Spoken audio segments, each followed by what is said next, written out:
अमरावती महानगरपालिका मालमत्ता कर विभागाच्या वतीने सामान्य करावर 10% विशेष सूट, स्क्रीनवर दिलेला QR स्कॅन केल्यास ऑनलाईन पेमेंटवर मिळवा 3% अतिरिक्त सूट। अशी बातमी जी सर्वसामान्य ग्राहकांना आणि बांधकाम करणाऱ्यांना धक्का दिली। शहरात 100 रुपयांचे निकृष्ट दर्जाचे सिमेंट 300 रुपयांना विकून ग्राहकांची फसवणूक करणाऱ्या एका मोठ्या रॅकेटचा पर्दाफाश झाला आहे। गुन्हे शाखेने केलेल्या या धडाकेबाज कारवाईत जवळपास 1200 बॅग निकृष्ट सिमेंट जप्त करण्यात आले आहेत। जाणून घेऊया या संपूर्ण प्रकरणावर एक नजर।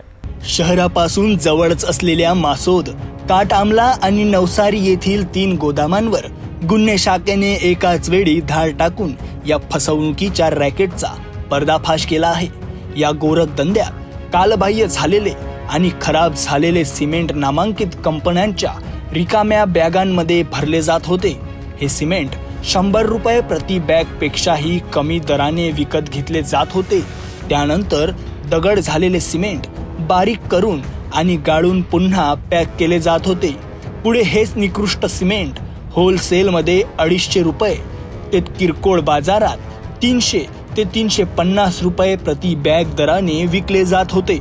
या रॅकेटमुळे ग्राहकांची आर्थिक फसवणूक तर होतच होती, पण त्याहूनही महत्त्वाचे म्हणजे या सिमेंटने केलेल्या बांधकामाच्या गुणवत्तेवरही प्रश्नचिन्ह निर्माण झाले होते।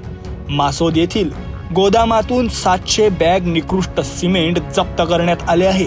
या प्रकरणी शाहरुख हसनेवाले आणि अफजल कालीवाले यांच्यावर गुन्हा दाखल केला आहे। या कारवाईमुळे अशा प्रकारच्या फसवणुकीला आळा बसण्यास नक्कीच मदत होईल।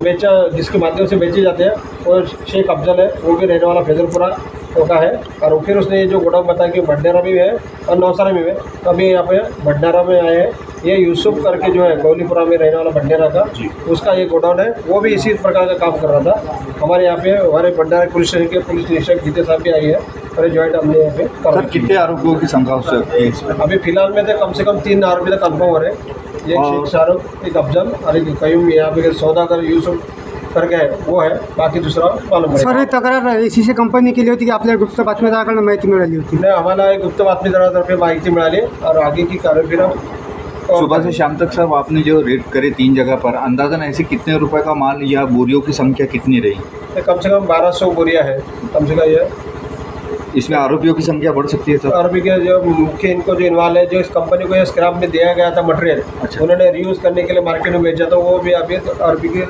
संकल्प बढ़ने वाले। अच्छा, ये जो माल जो आपने पकड़े हैं ये रीयूज करने के नाम पर जो है कंपनी ने स्क्रैप में माल दिया था? स्क्रैप करने के लिए दिया था, पर उन्होंने उसको रीयूज करने के लिए रीयूज के लिए लोगों को, स्थानीय लोगों को बेचा, पर उन्होंने फिर वो बारीक करके क्रश करके फिर से नए बैगों में भर के मार्केट में बेच रहे हैं। मार्केटिंग अमरावती में की गई कि बाहर अंदर लोग? अभी जो जानकारी मिली तो अभी अमरावती शहर के जो लोग हैं, छोटे छोटे जो लोग हैं घर बांधने वाले वगैरह, उनको बेचा गया, दुकानदारों को छोड़ दिया। सर, अशा गुन्ह्यात कोणत्या प्रकारचा गुन्हा आपण कायदा म्हणजे कलम लावतो? IPC और मतलब BNS की तरफ से कार्रवाई होंगे। 100 रुपयांचे सिमेंट 300ला विकणाऱ्या रॅकेटच्या पर्दाफाशची बातमी आपण बघितली आहे। या प्रकरणात पोलिसांची कारवाई स्तुत्य आहे, परंतु तुम्ही बांधकाम करत असाल किंवा सिमेंट खरेदी करत असाल तर नक्कीच सावध राहा। कोणत्याही नामांकित कंपनीचे सिमेंट खरेदी करताना त्याची गुणवत्ता आणि बॅगची तपासणी करणे गरजेचे आहे, अन्यथा तुमची फसवणूक होऊ शकते आणि तुमच्या घराच्या किंवा इमारतीच्या गुणवत्तेला धोकाही निर्माण होऊ शकतो।